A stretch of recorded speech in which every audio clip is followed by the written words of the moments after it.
بسم اللہ الرحمن الرحیم۔ السلام علیکم ورحمۃ اللہ وبرکاتہ۔ ناظرین، آپ دیکھ رہے ہیں یوپیڈیا چینل۔ ہم آپ کو اپنے چینل پر خوش آمدید کہتے ہیں اور اللہ تعالیٰ سے دعا مانگتے ہیں اللہ تعالیٰ آپ کو اپنے حفظ و امان میں رکھے اور آپ کی تمام جائز حاجات اور ضروریات کو اللہ تعالیٰ اپنی قدرت کے ساتھ پورا فرمائے۔ ناظرین، الحمدللہ ہم سارے مسلمان ہیں۔ اللہ تعالیٰ نے ہم سب کو مسلمان گھرانے میں پیدا کیا ہے۔ یہ اللہ تعالیٰ کی ایک بہت بڑی دولت ہے اور اللہ تعالیٰ کا ایک بہت بڑا انعام ہے۔ اللہ تعالیٰ نے آدم علیہ السلام کو مسجود ملائکہ بنایا۔ اللہ تعالیٰ نے آدم علیہ السلام کو فضیلت بخشی اور ملائکہ سے یہ کہا کہ اس آدم کو سجدہ کرو، جیسا کہ سورہ بقرہ پارہ نمبر 1 کے اندر تخلیق آدم سے پہلے اللہ تعالیٰ نے جب فرشتوں سے یہ کہا، اللہ نے فرمایا میں اپنا ایک خلیفہ بنانے لگا ہوں جو کہ دنیا کے اوپر جائے گا۔ تو دوستو، قرآن پاک کے الفاظ موجود ہیں سورہ بقرہ کے اندر۔ فرشتوں نے اللہ تعالیٰ سے یہ کہا، اے ہمارے پروردگار، اے ہمارے رب، اے وہ ذات جو سب کا خالق اور مالک ہے، اے ہمارے رب، نحن نسبح بحمدک ونقدس لک، اے یا اللہ، آپ اپنا خلیفہ کیوں بناتے ہیں؟ اگر آپ کو عبادت کی ضرورت ہے، آپ کو حمد و ثنا کی ضرورت ہے، آپ کو تقدیس کی ضرورت ہے، تو ہم آپ کی تسبیح بیان کرنے کے لیے، آپ کی تعریف کرنے کے لیے، آپ کے گن گانے کے لیے، آپ کی عبادات کرنے کے لیے، آپ کی حمد و ثنا کرنے کے لیے ہم کافی ہیں۔ یا اللہ، آپ اس بندے کو کیوں پیدا کرتے ہیں جو زمین پر جا کر ایک دوسرے کے ساتھ دشمنیاں بھی ہوں گی اور ایک دوسرے کو قتل و غارت بھی کریں گے، ایک دوسرے پہ ظلم بھی کریں گے؟ تو دوستو، اللہ تعالیٰ نے ارشاد فرمایا، اے میرے فرشتوں، جو میں جانتا ہوں وہ آپ نہیں جانتے۔ لہٰذا اللہ تعالیٰ نے آدم علیہ السلام کو دنیا کے اوپر بھیجا اور یوں بستے بستے بستے بستے دنیا پھیلتے پھیلتے آج کا دن آ گیا۔ میں اور آپ الحمدللہ سیدنا آدم علیہ السلام کی اولاد میں سے ہیں اور ہم ماننے والوں میں سے ہیں، اور ایک بہت بڑا طبقہ وہ آدم علیہ السلام کی اولاد میں ہونے کے باوجود وہ اللہ تعالیٰ کا بھی باغی ہے، وہ قرآن کا بھی باغی ہے، شریعت کا بھی باغی ہے، اس کو دین کی بھی خبر نہیں ہے، اس کو دینداری کی بھی خبر نہیں ہے۔ تو دوستو، اس دنیا میں رہتے ہوئے اللہ تعالیٰ انسان کو جب عزت دیتے ہیں تو دوسرے لوگ اس کے دشمن بن جاتے ہیں۔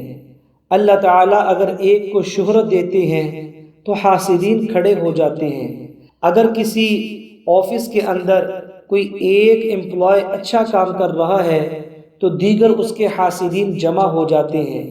سگے بھائیوں کا یہ حال ہے، اگر ایک کی اولاد وہ ذہین نکل آئے، نیک نکل آئے اور ماشاءاللہ خوشحال نکل آئے تو دوسرے بھائی اس کے حسد میں کھڑے ہو جاتے ہیں۔ ایک سگی بہنوں کا یہ حال ہے، ایک بہن دوسری بہن کے گھر میں رشتہ نہ کرے یا شادی وغیرہ نہ کرے تو اس کی اولاد اور وہ بہن دوسری کی حاسد بن جاتی ہے اور اس کی دشمن بن جاتی ہے۔ لہٰذا دوستو، میں جو بول رہا ہوں اور آپ جو سن رہے ہیں، میں پورے یقین کے ساتھ یہ کہتا ہوں کہ ہمارا کوئی نہ کوئی دشمن دنیا میں ضرور موجود ہے، ہم سے کوئی نہ کوئی حسد کرنے والا ضرور دنیا میں موجود ہے، ہمیں دیکھ کر جلنے والا کوئی نہ کوئی پوری دنیا میں ضرور موجود ہے۔ اور اگر میں اور آپ کسی ایسے فرد کو نہیں جانتے جو ہمارا دشمن ہو تو دوستو، قرآن تو دشمن بتا رہا ہے شیطان کو۔ اللہ تعالیٰ ارشاد فرما رہے ہیں کہ شیطان تمہارا کھلا دشمن ہے، اس سے آپ نے بچنا ہے۔ لہٰذا آج کا جو میں وظیفہ لے کر آپ لوگوں کے سامنے حاضر ہوا ہوں، یہ بڑا زبردست قسم کا وظیفہ ہے۔ قرآن پاک کی ایک خوبصورت آیت ہے، جو انسان اس آیت کا وظیفہ کرے گا بتائے گئے طریقے کے مطابق، اللہ تعالیٰ اس کو حاسدین سے محفوظ رکھیں گے، اللہ تعالیٰ اس کو اس کے دشمنوں سے بچا کے رکھیں گے، اللہ تعالیٰ اس کے دشمنوں کی نظر میں اس کو اور عزت والا بنا دیں گے، اور اس کے دشمن کے وار، اس کا جادو ٹونا، اس کا حسد، اس کی بری نظر، اس کی بری نگاہ، اس کے برے خیالات اس بندے پر کوئی اثر نہیں کر سکیں گے جو یہ والا وظیفہ کرے گا۔ تو دوستو میری آپ سے درخواست یہ ہے کہ ابھی میں آپ کو یہ وظیفہ بتانے لگا ہوں، انتہائی مختصر وظیفہ ہے، آپ لوگوں نے روزانہ اس وظیفے کو کرنا ہے۔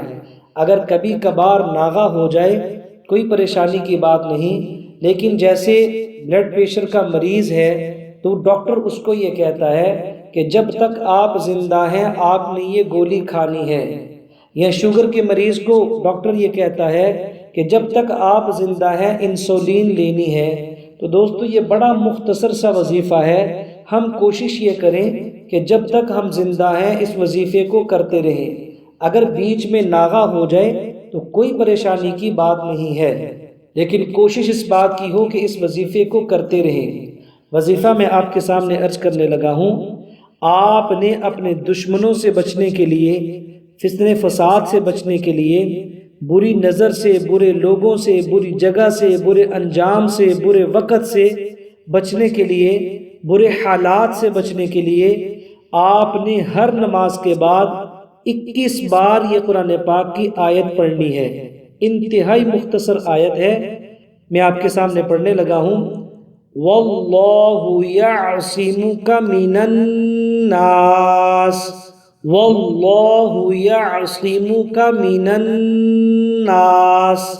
سامعین محترم، یہ پارہ نمبر 6 سورۃ المائدہ کی آیت نمبر 67 ہے، یعنی سورۃ المائدہ کی آیت نمبر 67 میں یہ اللہ تعالیٰ فرما رہے ہیں وَاللَّهُ يَعْصِمُكَ مِنَ النَّاسِ۔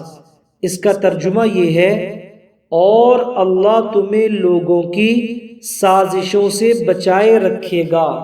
ماشاءاللہ، اللہ اکبر۔ دیکھیں کتنی زبردست اور پاورفل یہ آیت ہے۔ اللہ تعالیٰ فرما رہے ہیں کہ اللہ تعالیٰ آپ کو آپ کی دشمنوں سے، ان کی سازشوں سے بچائے رکھے گا۔ تو آپ سے یہ گزارش ہے کہ اتنی معمولی سی آیت ہے، اتنی چھوٹی آیت کا ایک حصہ ہے، تو آپ اس کو ضرور پڑھیے گا، پھر آپ دیکھیں الحمدللہ جب حاسدین کی حسد کی نظریں آپ سے دور ہوں گی تو آپ ایک خوشحال زندگی گزارنا شروع کر دیں گے، آپ کے مال میں برکتیں اور فراوانی آنا شروع ہو جائے گی، آپ کا گھر خوشحال بن جائے گا، اور آپ کے رزق میں اتنا اضافہ ہو جائے گا کہ آپ ماشاءاللہ ہر ایک کو دیتے پھریں گے اور بانٹتے پھریں گے، اور آپ کو اپنے دشمن کا کوئی خوف و ہراس نہیں ہوگا۔ آپ سے درخواست ہے اگر ویڈیو اچھی لگی ہو اس کو لائک بھی کر دیجئے اور آگے بھی شیئر کر دیجئے۔ السلام علیکم ورحمۃ اللہ وبرکاتہ۔